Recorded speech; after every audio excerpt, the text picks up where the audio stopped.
Please like my videos, please subscribe to my channel, and please press the bell icon so that you get to know when my latest video has come. And to learn more and to find a video relevant to you, please do check out my videos list. Hello, namaskar and adab to all my friends from your friend astrologer and guide Irfan. Once more with you from your very own channel Astro Assurance. One of the things that I am asked regularly is that how do I choose my topics? Firstly, I choose topics based on what I feel I have not covered so far, giving some learning or sharing my learning to my viewers or to my subscribers. Second is if there is something that I want to add on to a topic which I've noticed I have not shared that before or I have not discussed that before. So in a staggered manner, I may also share that. Third thing, if something is brought to my notice, somebody requests a certain video, somebody puts forth a point about certain attribute, about planetary placements or a topic, and I have not done that topic, I have not discussed that attribute, then I may do a video on that.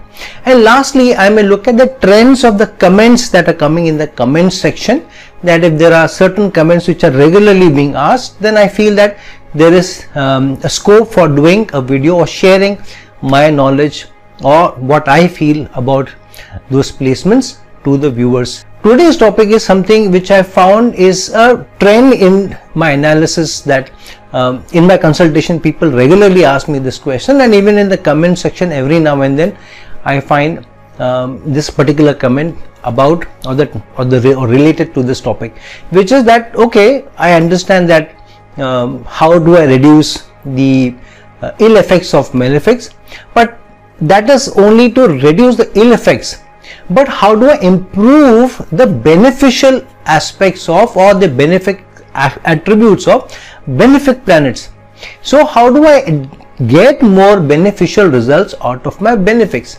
Now I have done videos on this also earlier on. However, I want to make it a one-off kind of a video where you can get many tips from many videos into one.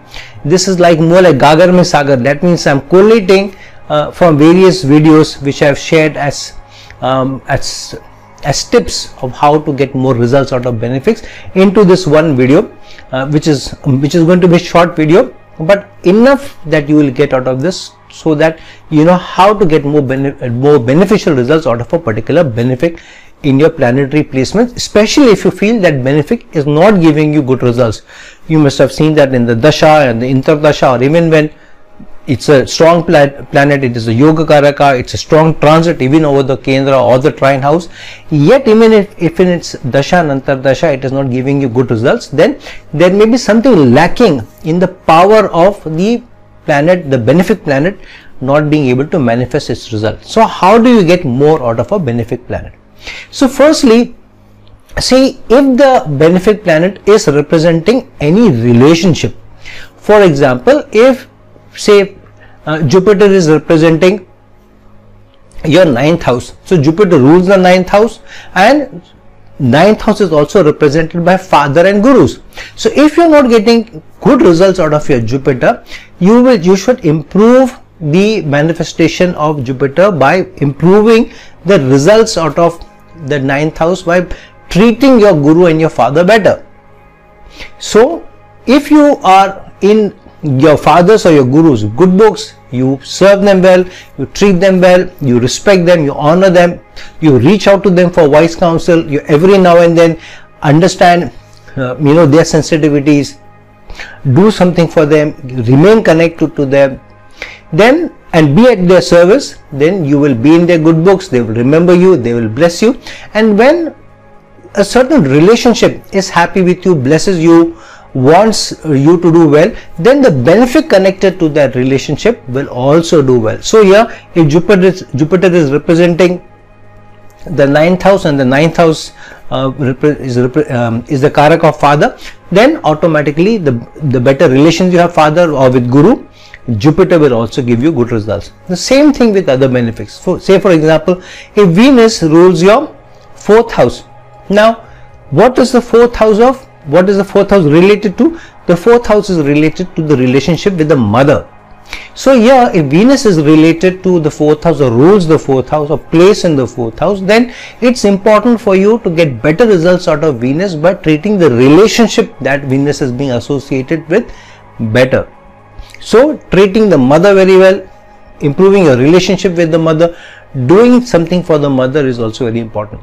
So here it's important that on one side, treat the relationship very well, be in the good books of the relationship. Other, related to the planet that is representing the mother, do something for the relationship. Say for example, here if Venus rules the 4th house or place in the 4th house and is getting connected to the relationship with mother, then giving something which is of good quality and material quality or material items which will improve the life of the mother. Say giving her a good gift, a good dress, a good sari, or something that she will like, jewelry, or whatever you feel is feasible and whatever she wants. Or you can just ask her what she would like for a birthday or for an event or what she misses. Then you can surely give that to her, and I'm sure it will make her happy. And then because you are improving that particular item which is connected to the planet, your Venus represents the good life, good food, items of good quality which represent the good life, and if that is being shared to the relationship which Venus is also representing, then it is a double whammy. It will add to the strengthening of the planet Venus here. So remember that the item or the area of life which the planet represents, that should also be represented by or given to or offered to the relationship which the planet represents. In Jupiter's case, when Jupiter rules the 9th house, seeking wise counsel from gurus and father, because Jupiter represents wise counsel or wisdom, reaching out to them for their wisdom or their suggestions, their advice every now and then will also help you to strengthen Jupiter. Third, for example, if Moon is related to the 7th house, the 7th house is related to the relationship with the spouse or with the partner. So here, what does Moon represent? Moon represents nurturing, taking care of. So here, if you are coming across as somebody who really takes care of, supports, nourishes, and is taking care of the emotional attributes of the spouse, because Moon represents spouse, then automatically you will find that the spouse will also be happy with you, and that will strengthen the Moon also. That will also be helpful for you to strengthen Moon. On the flip side, reduce the negative qualities of the planet when associated with the relationship. So here Moon represents the 7th house. If the 7th sign is especially Cancer and Moon is the ruler of the 7th house, then it's important, or Moon is placed in the 7th house, then it's important that if you are expecting or if you're doing more for your partner, trying to come across as being more nourishing, more caring, standing by them, making them feel loved and cared for. On the other hand, you reduce the expectation of the same planetary attributes from the relationship. So Moon represents support, empathy, understanding. You reduce the expectation of empathy, of understanding, of support and nourishment from your partner. You become more independent and you give more than you expect of the planetary attribute which is related to that relationship. Then also the planet is improved, the planet's strength is improved to give you more. And then say Mercury rules your 11th house, or Mercury's place in the 11th house. 11th house is the house of elder brother, societal relations, your friend circle, your social circle. If Mercury rules your 11th house, which represents society, friends, elder brother, elder siblings, then be very careful of how you get associated in a negative fashion with your friend circle or with your societal connections in a money interaction. If the interaction it should be positive, they should benefit out of it, or they should benefit out of your intellectual capacity, of your decision making. So if they come to you seeking advice for making choices, or when you are offering them advice, give them sound advice, give them wise advice. Never give them advice which will backfire. If you think you are not in the position to give advice, sound advice when asked, then refrain from it, or say that this is my advice, but you know best, you can do what you feel, but this is my humble suggestion. So don't force your advice or your intellectual capacity on friends. Don't try to put down your friends. Sometimes in trying to joke with friends or trying to show how smart you are, sometimes you put down friends, sometimes you hurt the relationship when you put down or you joke, you make fun of friends or of your societal connections, or maybe your neighbors, or maybe office colleagues. So be careful how you treat or deal with or come across as an intellectual. Don't try to come across as too clever with friends. Then they will take a backseat, they'll be wary of you, then you'll spoil the positive attributes of Mercury. And reduce the negative expectations, which means don't expect your friends to come to your rescue, to them giving you intellectual advice or so forth. That advice you try to get from your gurus and father, because if Jupiter is strengthened, then wise counsel will be yours. However, in your relationship with friends, if Mercury rules the 11th house, then try and not reach out to friends, especially if Mercury seems to be not giving you good results. Then it's better that you keep the negative expectations from money or loans from friends. So don't ask for loans, money loans from friends. Don't ask for any help in kind from friends. You may ask for maybe a recommendation or put in a good word for you, because Mercury also represents communication, but don't try to bribe your way through, or don't try to get money related or finance related help from friends. Don't try and take loans from friends. Avoid that. Then your Mercury will also be strengthened. And then look at the karakas which the benefic planet represents, and then also try and improve on how you deal with the karaka. For example, Jupiter is the karaka of children. So if Jupiter is weak, then it's important for you to be able to give more time to children, spend quality time with children, understand and empathize with them more, understand their challenges more. Sometimes Jupiter is also weakened when you don't have good relations with children. Don't spoil your children. You need to be wise when you're dealing with children, because here Jupiter being the karaka of children means deal with children in a wise manner.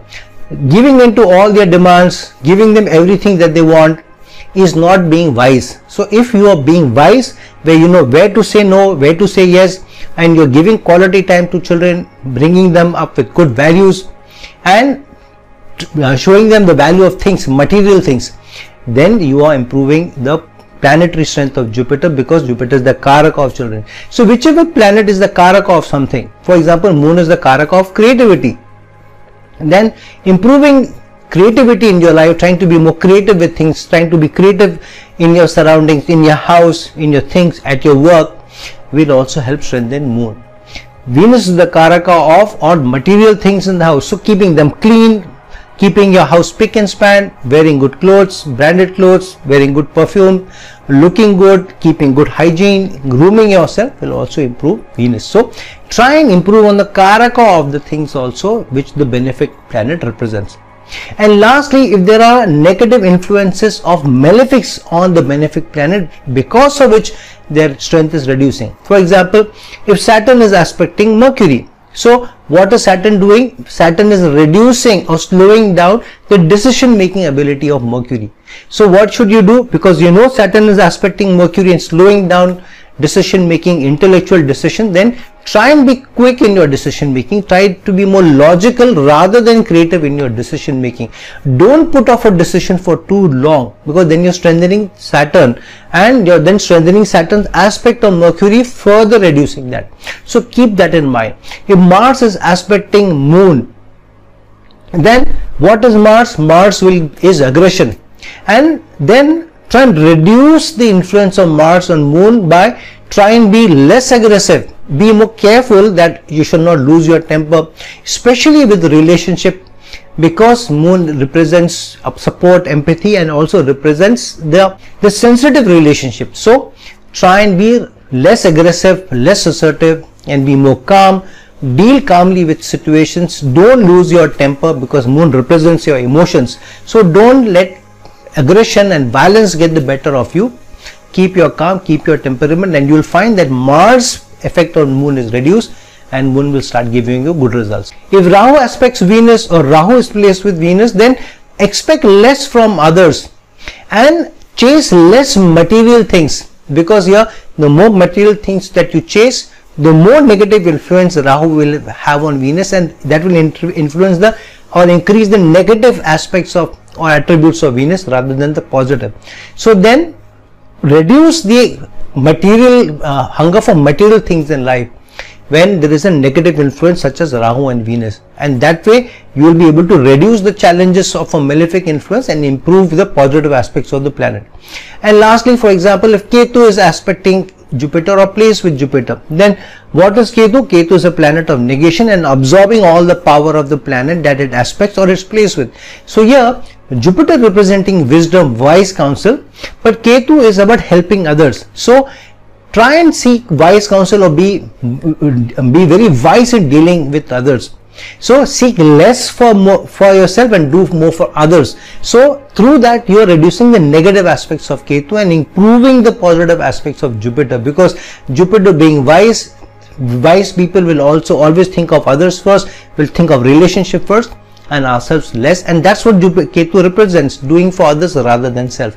Then also you will be improving the strength of Jupiter and reduce the negative aspects of or negative attributes of Ketu or the negative influence of Ketu on Jupiter.